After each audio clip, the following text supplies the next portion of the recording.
SFU is many people's dream school. What's not to love about it? They have the BD School of Business, a great science faculty, athletics, and a great theater program. However, when you go to SFU, that does come with a hefty price tag. So in today's video, we'll actually be discussing scholarships and bursaries offered from SFU so that you can experience financial freedom.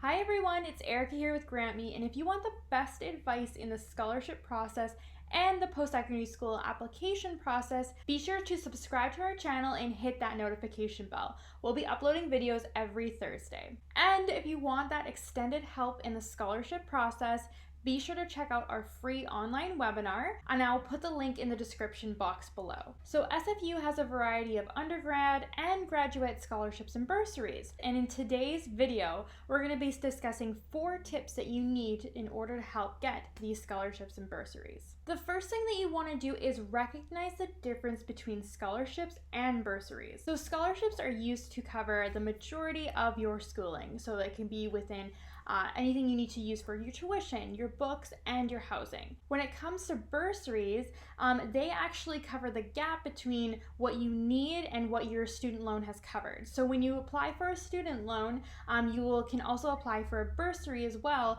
and that bursary is money that you do not have to pay back that will fill the gap between what you need for the rest of your schooling. Now, scholarships and bursaries do have different requirements as to what you need to attain them. So take a look at each scholarship and bursary and go on their website and take a look at the requirements. You want to make sure you have everything that you need in order to be eligible for those scholarships or bursaries. So I'm going to give you 3 examples of scholarships and bursaries that you can apply for when you're going to SFU. So the first one that we're going to be talking about is the Fairfax Entrance Bursary. And in order to be eligible for this bursary, you need to be a high school student going into university with at least an 80% average. You also need to be a Canadian citizen or a permanent resident. This bursary is valued up to $25,000, and they'll be giving you $2,500 per semester over the next 5 years. The second scholarship that I'm going to be talking about is a Ryan Beatty Leadership Scholarship. You need to have a minimum average of 75%, along with excellent extracurricular activities and references. The third scholarship that I'm going to be talking about is the Aboriginal Student Entrance Scholarship. You must contribute to your Aboriginal community in a significant way, have a minimum of 80% average, and you also must have references. The second tip in the scholarship and bursary process for SFU that I'm going to give you is knowing your qualifications. So SFU has many applications that you can apply for scholarships and bursaries, and what you need to know is you need to have at least a minimum average of 80% to be considered for these scholarships and bursaries, and entrance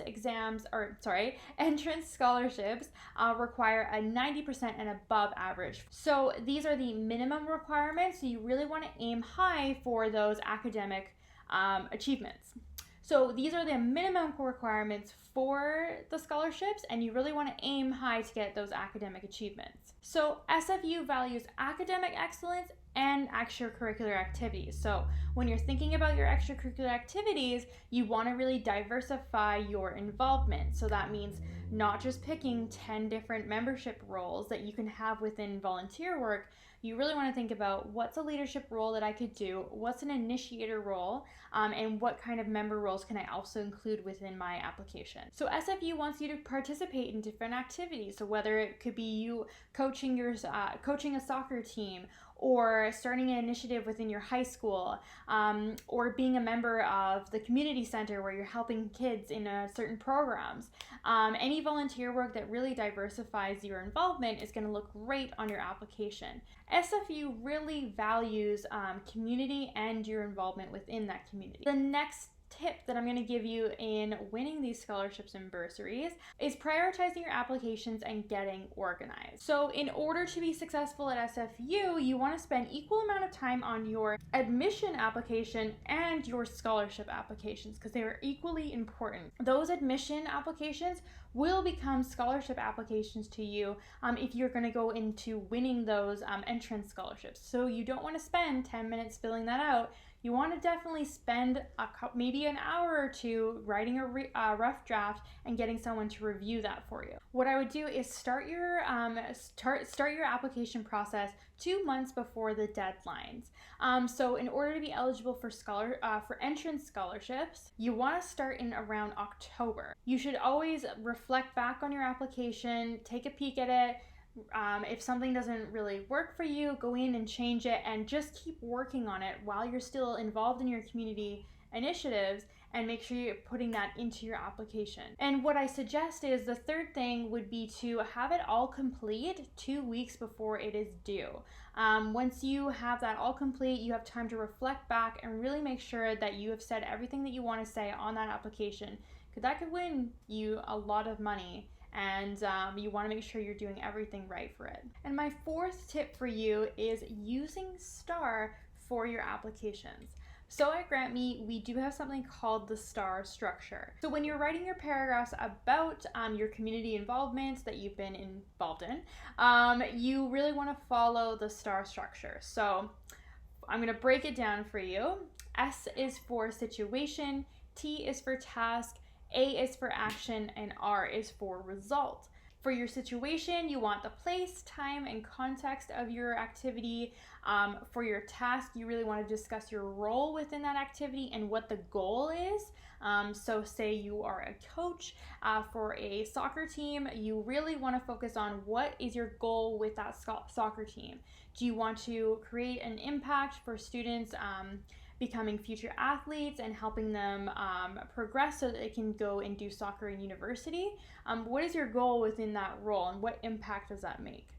A is for action. So when it comes to action, you really want to talk about the steps that you took to achieve your goal. So whether it's you organize practices daily so that students were getting, the kids that you were coaching got enough time to practice in before their next game.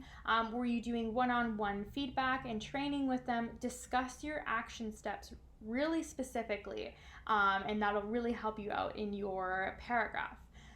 For R is result. And so when it comes to result, you really want to think about what impact did you make? What did you learn from this experience, and can you quantify the results of it? So say you coached a team of 30 students, you were successful in winning a certain trophy at the end, or it could have been, the way that you impacted them. How did you impact them? What did they impact, or what did you learn from this experience as a leader, and what can you take away from that?